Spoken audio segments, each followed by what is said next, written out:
Welcome to Cruise Master by Vehicle Components Camper Trailer of the Year.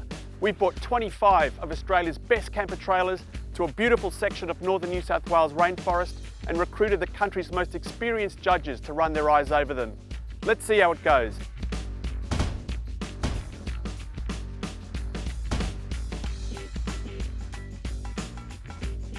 The Mars Rover rear folding hard floor. At under 15K, it really hits the Mars mantra of comfort, convenience and affordability. It's a camper with plenty of room, heaps of off-road capability and with a surprising array of features for an entry-level camper. One of the first things that strikes you about the Rover is its extremely generous kitchen area.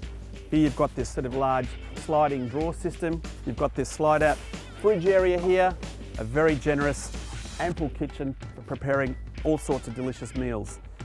What's really interesting as well, you've got this indoor-outdoor effect here. Just step up and hey presto, you're inside. Again, loads of headroom, lots of space. The ensuite area here, very convenient, very practical. Beautiful vulcanised zips here, lovely canvas, and of course the inner spring queen-size bed. Underneath the bed, again, loads of storage space for you change your clothes. 2 drawers, one for him, one for her.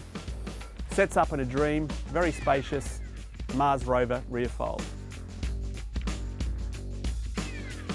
So Dan, what did you think about the Mars Rover rear fold? I think the biggest selling point for me on it is the fact that it's a platform you build off.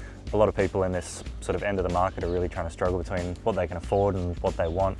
This gives them the ability to get what they can afford now and then slowly build it up to what they want over time. I thought it a very off-roadable camper, trailing arm independent suspension, 12-inch brakes, off-road coupling, plenty of ground clearance. It'll have good departure and ramp over angles.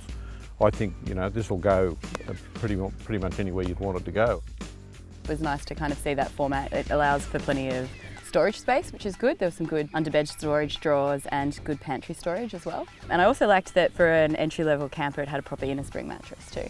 You actually get a very good solid base with the power, with the water that you really need. It doesn't have a lot of demands on power, so it doesn't need a huge amount of power. But a rear fold for people with bad knees, like poor old Bear and a couple of other people around the place, instead of having to step up into it all the time, it's really easy access, and that even suits a lot of people for getting in and out of the beds as well. What about the kitchen and the food prep area, David? Yeah, I thought that it had a pretty good kitchen at that end of the market. Here you got a stainless steel kitchen, 3 burner stoves, stainless steel sink, drawers, big fold over, breakfast bar, so you got plenty of food prep space.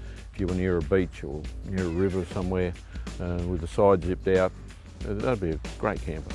This is a lot of camper for the money.